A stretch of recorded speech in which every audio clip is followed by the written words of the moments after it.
tidur itu dibantakin mukanya di sawah. Jadi ini jalan kosong, di sini sawah, di sini ada gubuk rumah kosong, di sebelah situ makan. Pas awalnya itu 1 minggu atau berapa, langsung lari. Itu juga lari berdua berarti? Berdua itu jam 2 kalau nggak salah lari. Itu lihat apa? Dibantakin mukanya, Dibantakin itu apa? dilemparin batu tuh kecil-kecil. Oh, dikerutuki gitu. Tapi nggak ada yang ngerutukin. Nggak ada, cuma batu aja kebuka sama teman saya itu. Jadi dua-duanya sama-sama dikerutuki juga. Iya.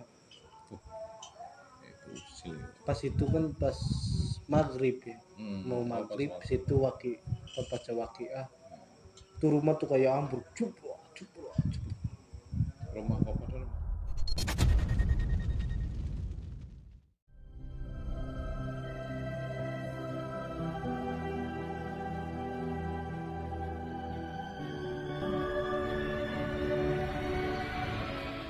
Bismillahirrahmanirrahim. Assalamualaikum warahmatullahi wabarakatuh. Waalaikumsalam warahmatullahi wabarakatuh. Alhamdulillah wa syukurillah wa nikmatillah wa la haula wa la quwwata illa billah. Amma ba'du. Allahumma shalli ala Muhammad wa ala ali sayyidina Muhammad. Para penonton, pemirsa, sahabat Kendelireng yang dimuliakan Allah, di suasana malam ini, malam yang hening, malam yang syahdu, ditemani oleh sang rembulan, malam yang kelihatannya malam 15 atau bulan purnama. Saya ditemani sama Sedi dari Kabupaten Subang. Kita akan bincang-bincang santai, bincang-bincang tentang perjalanan spiritual, perjalanan kehidupan. Walaupun masih muda, beliau termasuk salah satu santri dari Pondok Pesantren Cirebon. Nah, para penonton pemirsa sahabat Kendelireng, semoga apa yang nanti kita bincangkan, apa yang nanti kita sampaikan bisa diambil hikmahnya, bisa diambil pelajarannya, syukur-syukur bisa dipraktekkan dalam kehidupan, dalam beribadah, dalam pengabdian kita kepada Allah. Para sahabat Kendelireng, kita langsung saja ngobrol santai bersama Mas Edi dari Subang. Monggo Mas, perkenalan dulu. Ini Mas Edi dari Subang, dulu mondok di Buntet berapa tahun Mas? Ya kurang lebih 3 tahun 4 tahun. 3 tahun. Kalau di sana sistem pondoknya salaf apa modern? Salaf. Ya, salaf. Ngajinya sih salaf, cuma gedungnya tuh modern. Oh, gitu. Kalau mengikuti zaman, kalau gedung kan mengikuti zaman. Kalau ngajinya tetap salaf kan banyak sekarang. Kalau di daerah saya Jawa Tengah itu mayoritas mondok itu di Tegalrejo, Blitar sama Jogja. Kerapian apa Jogja. Itu paling banyak. Jadi di kampung itu hampir merata ya lingkungan orang pondok. Masuk banyak keluarga dari saya itu orang pondokan yang lama-lama tinggal di sana. Saya hanya beberapa tahun waktu itu bareng dengan sekolah. Perjalanan panjenengan Mas kemarin ibaratnya dari Pondok Buntet terus berpindah ikut ke Yai, itu awal mulanya bagaimana? Ketertarikannya itu apa yang menyebabkan? Kan awalnya itu dulu pas puasa Ramadan. Jadi dulu tuh salaman sama kiai pondok tuh, beliau kan ngomong, orang ini tuh setiap salaman tuh tangannya panas. Ngomong sama jenengan. Terus subuh saya disidang sama beliau, sama Pak Kiai pondoknya itu, di bicara 4 mata. Saya nggak ngaku. Maksudnya nggak ngaku kan? Ya kan dulu kan saya kan ngamalin sabu zakat, banyak keilmuan sebelum mondok.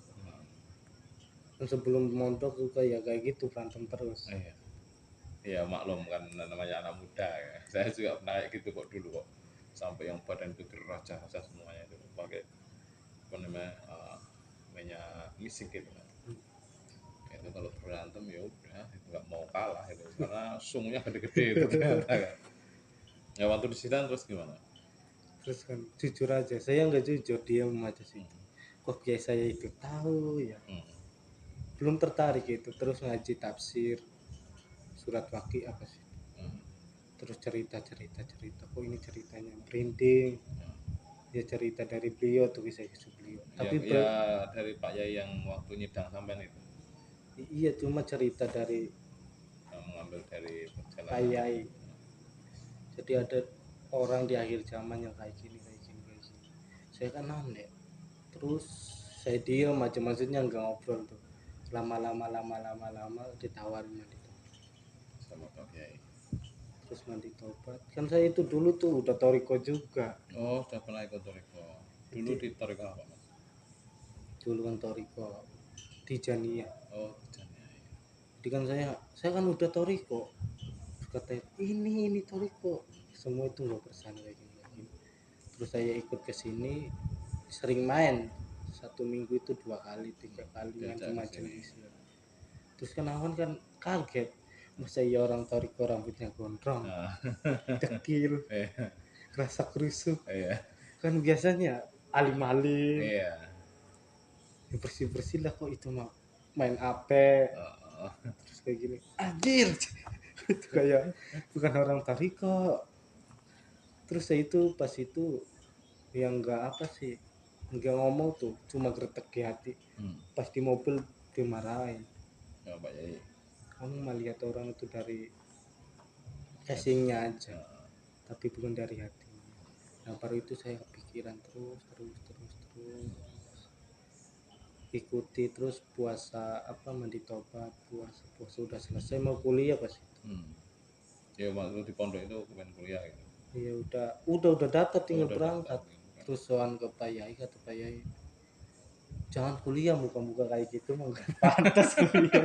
Enggak pantas kuliah. Masa kuliah dilihat dari mukanya. Nggak pantas katanya, bukan Ah, basicnya. Ya saya bandel itu, nggak mau. Saya kan ini kiai apa-apaan, masa nggak boleh kuliah. eh, Besoknya nanti kerjanya itu apa, tinggal kayak gini kayak gini. Saya terus pulang, pulang ke Subang itu. mau berangkat ke Semarang, tahu-taunya edan. Lah kok bisa maksudnya tahu-tahunya ngeten? Oh, itu setelah mandi tobat setelah puasa tingkatan ya. Iya mau berangkat ke Semarang tuh beloknya ke Cirebon. Oh, gitu. Berarti niatnya ke pengen ke Semarang, tapi tahu-tahu beloknya itu ke Cirebon gitu. Enggak, sore sore malamnya tuh dimarahin sama almarhum ibu tuh, Oh, dimimpiin, dimimpiin. Ya. kamu jadi orang goblok, Hmm. jangan cari kayak gitu kayak gini, lanjutkan.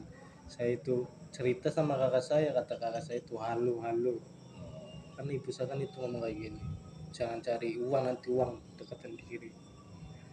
Pas itu saya nggak, maksudnya masa sih Messi sama akal tuh. Wah, Karena jalan masih di akal ya. iya Jadi Messi ya, bermainnya akal tuh. masih kental di akal kan. Termasuk kuliah itu kepengen nanti untuk cari kerja kan Iya. gitu kan. Belum ada keyakinan bahwa rezeki itu yang memberikan Allah, tapi lantarannya saja bermacam-macam. Banyak orang yang kaya itu juga tidak melalui kuliah kan ternyata Iya. kan. Terus pas ngedan 21 saja sama teman saya satu pondok, pulang di rumah banyak tamu Di Subang. di Subang. Banyak minta ini minta itu, maksudnya air tuh.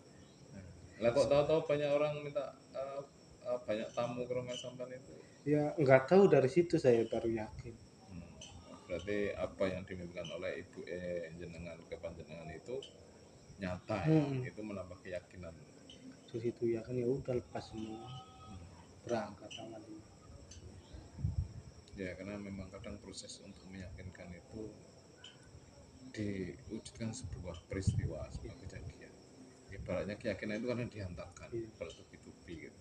Tadinya cuma sekali mungkin hanya kebetulan. Iya. Terus besok didatangkan lagi, besok didatangkan, akhirnya menjadi yakin. Nanti didatangkan terus menerus, jadi aku yakin menjadi ainun yakin.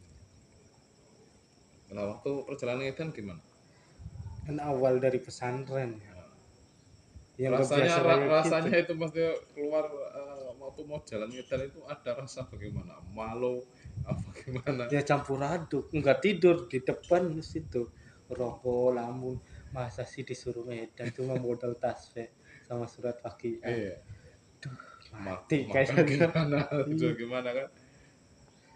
Terus pas itu sama teman saya berangkat Medan pagi. Hmm. Berangkat Medan pagi itu ya awal mah ya malu. Hmm. Banyak orang yang ngomongin. Ya malu masih Ma- jalannya juga ada cewek cantik. Oh, Masih malu. ibaratnya masih ini kepalanya Iya. dulu aja mau natap kemana-mana nggak berani kasih kan. Dulu saya juga gitu.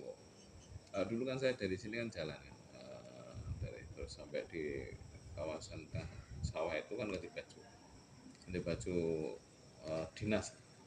Itu mau keluar dari warung kosong itu sampai 3 kali. Ada orang masuk lagi. Lalu ada orang masuk lagi sampai 3 kali ramai itu di warung itu. Orangnya ini harus kalau gini terus nggak jalan-jalan ini. Ya akhirnya kan jalan. Ya itu awal memang mengalahkan ego ya mas. Ego kita, kebesaran kita, nama baik kita, biasa kita dihormati orang, ya, biasa kita dihargai orang, tiba-tiba dijatuhkan nggak ada harganya sama sekali. Cuma gembel orang edan saja. Itu kan berat. Satu hari itu sakit. Gitu. Bikinnya abu, matanya sakit. Ya, Ya jalannya merangkang baru situ tuh. Oh ternyata ilmu pesantren tuh. Maksudnya cuma teori tuh. iya. Prakteknya masa Allah. Di pesantren kena cuma belakang. Marilah kita bertawakal sama Allah. Iya. Hanya di mulutnya, hatinya kan kadang belum tembus. Nah di perjalanan ngedan itu kita benar-benar dihantamkan keadaan yang memang kita harus benar-benar tawakal kepada Allah yang pasti kan. Kalau kita tawakal sama warung kadang malah gak dikasih. Pernah nggak kejadian seperti itu? Ya pernah itu di lampu merah. Hmm. Nunggu terus. Kok ini gak dikasih-kasih. Di awal sih mau nangis. Waktu awal-awal minggu-minggu pertama jalan berarti ya. Kaki bengkak. Perut kempong. Ya Rasa. Allah ternyata ini susah banget. Dikira kan tawakal kan gampang. Ternyata susah. Tidak sesuai dengan anu tuh Pak, materi.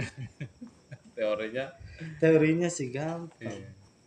Padahal itu jenengan yang ibaratnya pernah mondok, yang katakan di pondok itu kan ya pasti contohnya sering puasa, sering tirakat, itu. Baru untuk ngedan saja jauh banget rasanya, lebih parah kan.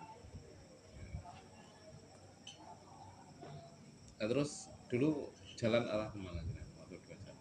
Kuningan terus Brebes. Sampai berapa hari nggak dapat? Ya satu hari enggak lama. Hmm. Alhamdulillah enggak lama. Yang bikin ngedon kan itu orang-orang yang baru selesai ngedan. Hmm. Saya 1 minggu, saya 10 hari di situ langsung metanya. Badannya panas dinginin. Berarti ada rasa ketakutan ya waktu sebelum berangkat, itu ketakutan mau jalan, dengar cerita dari teman-teman yang lain gak makan sekian hari itu ketakutan. Yang enggak takut lagi geter. Enggak mau Honor ya. tadi. Tapi kan untuk yang sekarang itu tidak se ekstrem zaman dulu kan. Ya, kurang sudah kayak tahu. Kalau dulu memang benar-benar waktu saya tahun 2020 itu awal-awal itu ya 1 minggu itu sudah hampir-hampir sering badan sampai kelayangan, udah berpasrah, benar-benar pasrah sama Allah. Nah, kalau dulu itu disuruh jalan yang sejauh-jauhnya, karena minggu pertama itu bisikannya akan kembali. Dengar omongan teman-teman.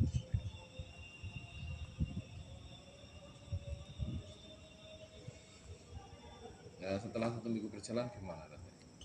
Ya biasa kayak orang gila biasa. Pas 1 minggu tuh baru maksudnya pelajaran-pelajarannya tuh gak bisa menangkap. Kalau 1 hari sampai 1 minggu kan buru-buru mikirin pelajaran, Iya. mikirin badan, Kenapa ya? kaki sakit. Udah melepuh semua pasti ya? Iya, Nggak bisa jalan. iya ngerangkang-rangkang. Kalau udah 2 minggu mah ya baru tuh Bang. Maksudnya Nah, masuk waktu penjenengan sampai tidak bisa jalan itu apa yang ada di benak dan pikiran sampean, hati sampean, rasanya bagaimana?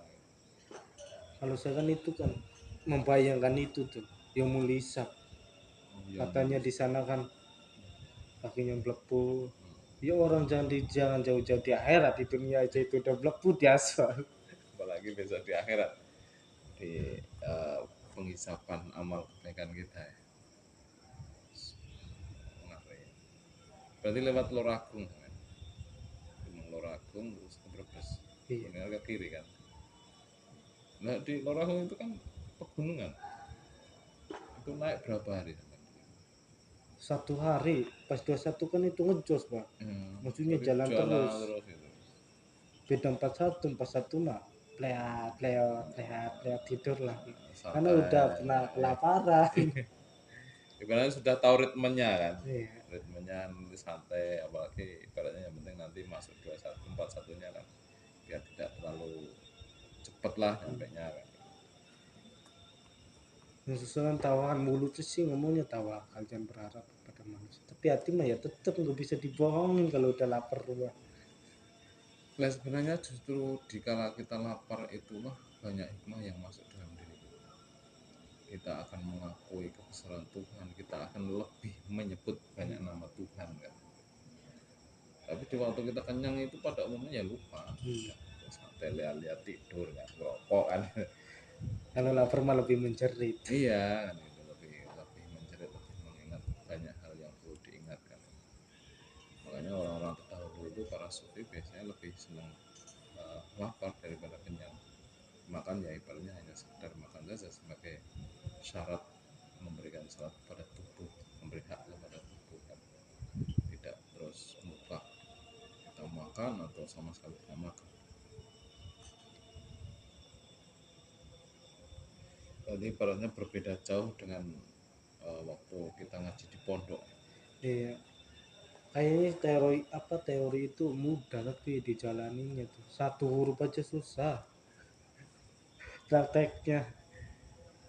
Memang kan kalau kita di sini kan ngajinya banyak prakteknya daripada teorinya. Makanya dulu waktu masih di Tijaniyah apa malah cuma sedikit modasi apa ada proses Ya Al-Fatih enggak ada proses jamaah, ada kategori jamaah, ada kategori murid gitu. kalau saya kan itu jamaah. Tapi disampaikan ada jalur murid kan. Belum keburu keluar. Oh, Jadi ya sama mandi taubat. ada mandi banyak. Di sana berapa?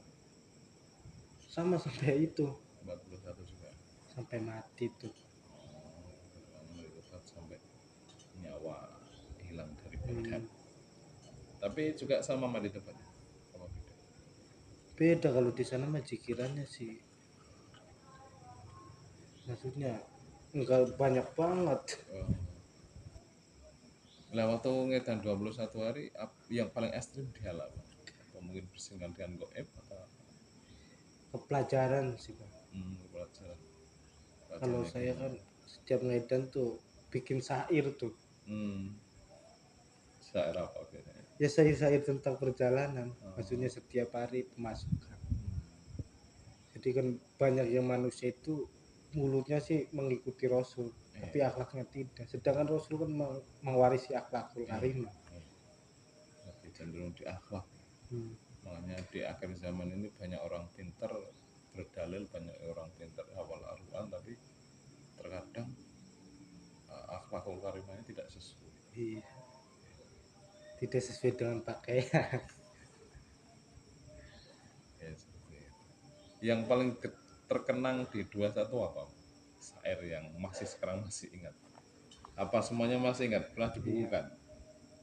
Itu di lembar terus digawa sama Pak Bagus Jakarta itu. Apa yang paling diingat banget kata-katanya? Ya kita itu di dunia itu enggak ada gunanya. Ada kita atau tidak adanya kita di dunia itu, dunia tetap berjalan. Tapi kenapa kita masih merasa punya? Itu kunci waktu 21 lah. Sekarang kita masuk ke 41-nya. 41 kan lebih berpengalaman kan, dan sering disampaikan bahwa yang 41 adalah untuk memperbaiki yang 21 kan. Kalau 41 gimana? Sampai mana? 41 itu sampai Kalongan. Ke timur berarti. Iya, Pekalongan. Ini lewat jalur tengah. Lewat Pasar Balamoa tuh Bang, sawah. Daerah mana ya? Brebes ya? Iya ke sana. Ya, Saya juga nggak begitu paham pangan sih daerah sini. Dulu sama siapa? bedanya Waktu yang 41. sama Baroni ketemu Hmm, di jalan sih. oh ketemu di sana. Ya tetap sama itu teman saya dari pondok. Oh masih tetap berpasangan lagi, tidak mencari ganti pasangan Iya dia. dari Manditopo sampai selesai. Waktu 41 lebih santai, lebih bisa menikmati perjalanan edannya. Iya lebih santai. Tapi masih bersair juga. Iya Messi cuma ya jarang. Kebanyakan tidur. Kan itu malah. Kalau 41 kan itu jauh dari desa. Hmm, Karena udah punya prinsip tuh Bang. Ya rezeki itu sama ajal itu sama. iya. Walaupun kita menjauh pasti itu akan menjumpai kalau sudah saatnya. Kalau memang rezeki kita akan tetap diantarkan sama Allah entah lewat siapa. Iya. Nah, berarti lebih sering di posisi di jauh dari keramaian atau di kampung waktu yang 41. Ke sawah lebih ke sawah. Lebih Lebih parah kakinya juga. Dan bukannya 41 berarti kan tidak lama ya kayaknya. Apa jaraknya dekat berapa lama? Jarak antara waktu tenggangnya 21 sama 41. Jarak itunya istirahatnya. Hmm. Ya sama sih Pak, jalan-jalan terus. Jadi kan nggak lama kan jedanya Iya. kan. Terus waktu perjalanannya dan itu kan berdasar kepada pengajaran daripada Qadiriyah atau Syabil Qadir. Nah, jenengan pernah nggak membayangkan Syabil Qadir waktu perjalanan itu? Nggak pernah. Kan dulu kan untuk Syabil Qadir kan pernah bertawakal juga sampai lama kan. Cuma kalau saya kan itu kan selesai bau di Naksabandi. Lebih cenderung bayangannya ke sana. Iya, karena beliau kan diutus dari apa sama gurunya itu 3 korma tuh Bang. Ya sama kayak kalau sini kan tasbih sama surat Fatihah itu. Kalau itu 3 korma. Jadi suruh jalan. Sama itu kalau sini kan solawat ya. Kalau situ kan la ilaha illallah sampai hatinya itu membekas. Nggak selafat. La ilaha illallah. Makanya itu anak Sabandi, lukisan yang indah. Sabandi itu artinya lukisan yang indah. Terus selama 41 hari ngapain aja sampai? Jalan-jalan kemana, cerita apa, ketemu apa? Ya banyak ketemu ya. Diusir orang, dicaci maki orang nggak? Ya itu mah sering. Kadang lagi tidur di pelapuk. Di Lampung waktu tidur di depan rumah atau di depan toko gitu? Ruko. Oh di depan. Maksudnya digebrak-gebrak. Disuruh pergi. Iya. Dibanjurin. Banjurin itu dia apa? Dikasih air. Oh disiram Diusir air. ya. Diusir dan disiram air ya, dibanjirin. Terus waktu seperti itu rasanya gimana? Santai aja, apa marah, apa emosi, apa ada seperti ini ternyata kan? Ya, pas kayak gitu kan ya ternyata orang dihargai itu kalau orang itu sudah kenal. Kalau orang itu tidak kenal ya nggak bakal dihargai sama siapapun. Kalau di rumah kan mungkin dikasih rokok apa ya karena kenal. Iya. Kalau nggak kenal mah ya mungkin kayak gitu senasib. Tapi waktu di jalan pernah ketemu sama orang edan asli? Pernah. Ceritanya gimana? Ya saya yang takut malah itu yang takut. Orang edannya? Iya. Di Pekalongan itu tidur bareng sama orang edan. Bisa tidur bareng? Saya kan tidur itu Tidur duluan maksudnya? saya tidur duluan itu dari mobil tuh dilepasin. Oh berarti dari dinas sosial itu ya? Mobil itu. Situ itu di samping saya sambil rokok. Gambar masih tidur? Iya, tapi kecium tuh bau rokoknya ini harum-harum rokok siapa? Dikira teman saya, ternyata orang gila asli. Enggak ditawarin rokok? Enggak. Orang edan asli ketemu sama orang ngedan. Tapi selama proses perjalanan satu kali itu ketemu sama orang edan? Banyak. Tapi yang banyak tuh pada minggir tuh. Malah orang edan yang asli itu minggir? Iya. Ada juga yang sungkem tuh, kayak sungkem tuh bang. Oh berarti Madunya menunjukkan Padang tuh. orang edannya. Iya. Kok bisa gitu ya? Biasa juga heran, aneh. Kayak Nggak ada masuk ada akal. rasa hormat gitu ya. Padahal kan mereka malah asli kan. Yang asli kan lebih menguasai Medan daripada kita yang nggak asli. Diikuti kadang. Tapi dulu waktu Edan Pasar tuh paling sering tidurnya di mana? Di warung atau di jalan atau Di rumah kosong tuh bang. Maksudnya ruko atau yang rumah udah yang pada jebol tuh. oh. Terus itu kan nyaman, nggak ada yang ngusir. Tapi nggak kerasa ini energinya. Karena biasanya kalau di rumah-rumah suwung itu kan energi lebih gede biasanya. Nggak mikirin bang. Iya, nggak mikir tapi kan kerasa mas kadang itu. Kerasa ada Enggak. energinya gitu. Ya, paling pusing kepalanya. Nah itu ya sama aja. Kalau udah pusing baru melipir.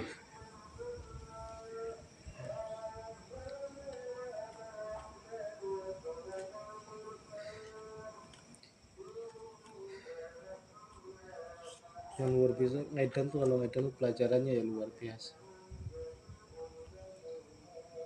Yang nggak ada yang belum dipelajarin tuh berarti Medan mah Muncul semua. muncul semua. Ya itu kan salah satu pendidikan. Kalau gitu besok kalau kita udah kembali ke masyarakat kan tidak begitu takut, tidak begitu khawatir dengan urusan rezeki kan. Karena di Medan itu tawakal lebih seringnya itu ketakutan urusan rezeki. Orang hidup kan kebanyakan itu. Tidak bisa makan, tidak bisa ini, tidak bisa itu, banyak seperti itu. Kalau teman-teman kan ada yang kemarin sampai kena santet, sampai ketemu penjal anak, ya wujud nyata. Sampai seperti itu. Kalau saya itu 21 Ketemu tidur itu dibantahkan mukanya di di sawah. Jadi ini jalan kosong, di sini sawah, di sini ada gubuk rumah kosong, di sebelah situ makan. Pas itu pas awalnya dari 1 minggu atau berapa langsung lari. itu juga berdua lari berdua berarti. Berdua itu jam 2 kalau nggak salah lari. Itu lihat apa? Dibantahkan mukanya, Dibantakan itu apa? dilemparin batu tuh kecil-kecil. Oh dikerutuki gitu. Tapi nggak ada yang ngerutukin. Nggak ada, cuma batu aja kebuka sama teman saya itu. Berarti dua-duanya sama-sama dikerutuki juga. Iya. Itu usil. Pas itu kan pas maghrib ya, mau Pas maghrib waktu. situ baca wakiah tuh, rumah tuh kayak ambruk, cuplok. Rumah kok padahal rumah kosong. Saya ambruk tuh, tapi diem aja, namanya juga orang Medan, baca terus wakiah. Terus habis sisa baca lagi ya kayak gitu. Jadi atap tuh kayak mau jebol. Koyak. Iya. Pas malam itu jam 2 ya lari ke birit-birit. Setelah baca terus lari. Masa orang itu takut sama setan. Itu awal 1 minggu pas itu bersih bersih. Ya kalau yang 41 nggak pernah malah. Malah kalau 41 tuh ke angker-angker tuh bang. Ya, sengaja ke tempat-tempat angker. Iya, ke gunung-gunung. Nggak pernah kejadian hal-hal aneh. Enggak. Mungkin sudah kondusif. Kalau 21 itu Sempet mau kepikiran balik nggak waktu perjalanan kita? ya mau itu 1 hari. Jadi terasanya kayak disiksa tuh. Jalannya perih, diemnya sakit perutnya. Tapi tetap bersolawat, tetap zikir. Tetap zikir terus, zikir. Nah, waktu mau kepengen balik hanya sekedar di pikiran saja atau sempat disampaikan sama temannya? Enggak, cuma di pikiran. Sama teman saya juga mau pulang. Sama juga punya Kaget. Terus sholawat terus. Ya, sebagai juga. Biasanya sampai berapa dalam waktu 1 kali dudukan baca wakil? Biasanya itu di sehari itu 21. sehingga rezekinya nggak pernah berhenti. Ya ada yang gak pernah berhenti, ada juga berhenti. Tapi biasanya itu dari jam 6 sampai jam 12 itu Pemberiannya itu pemberiannya yang rezekinya. banyak. Jam pagi ya, jam 6 pagi sampai jam 12. Biasanya di perjalanan yang 41 itu mendapat kejadian aneh biasanya kalau teman-teman begitu. Kalau sampean dapat kejadian aneh gimana? Yang kadang di luar nalar, di luar masuk akal, tapi ya dipikir nggak masuk akal, tapi ya bisa berjalan. Pas satu kejadian-kejadian aneh kayak gitu. Ya tidak terlalu gaib, tapi kan yang tidak masuk akal lah ibaratnya. Kalau sama itu yang banyak tuh 21. Oh malah banyak itu 21. Kalau dulu kan saya waktu 41 itu bisa masuk ke makamnya Mbah Saleh Hidayatullah sampai ke depannya persis. Ya, menghadap makamnya, depannya makam persis, sampai naik berapa pintu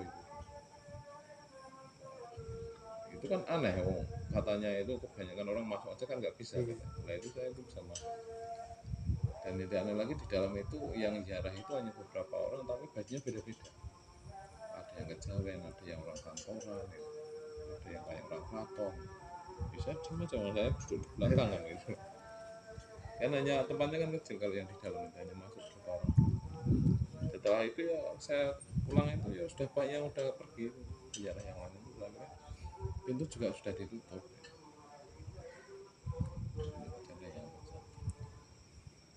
Paling ya tentang makanan tuh di daerah Pemalang. Jadi itu 3 hari nggak makan. 3 hari nggak makan rasanya gimana? Ya udah kayak zombie jalannya. Itu kan ya Allah, masa iya nggak ada makanan? Minta dibuka semua ya Allah. Baru itu dapat 1,5 karung itu. Banyak banget. Iya sama teman saya itu digendol-gendol. Yang dapat temannya sampean. Bareng berdua Oh itu. barang berdua lah, itu dikasih siapa? Kasih sama orang tuh. Jadi orang itu kan anaknya meninggal. Baru meninggal itu keinget anaknya. Orang. Nah, terus kok bisa mengasih makanan sama sampean? Dipanggil keinget anaknya tuh. Oh maksudnya anaknya juga seumuran sama sampean Dua berdua. itu. Cuma kayaknya awalnya orang itu kan diam terus nangis. Iya. Aku masih muda stres katanya. Oh dulu masih muda stres. Terus Tapi matanya kayak bukan orang stres. matanya Terus dipanggil. Ya saya dekat ke situ. Dikasih itu, ini kasih uang. Mungkin saja bincang-bincang kita bersama Mas Edi dari Subang yang pernah mondok di Pondok Pesantren Butut. Semoga apa yang menjadi bincangan kita bisa bermanfaat, bisa diambil hikmahnya, bisa dipelajari, syukur-syukur bisa dipraktekkan. Sebelumnya kalau banyak bincang yang tidak sesuai atau kita banyak tingkah laku sopan santun yang kurang berkenan di hati para penonton pemirsa semuanya, kita manusia biasa yang masih dalam proses belajar, sama-sama belajar, sama-sama ngaji untuk memperbaiki diri menuju keridhaan Allah lewat para guru, lewat para teman-teman, para santri mungkin yang ada di sini. Akhirul kalam, wassalamualaikum warahmatullahi wabarakatuh. Waalaikumsalam warahmatullahi wabarakatuh.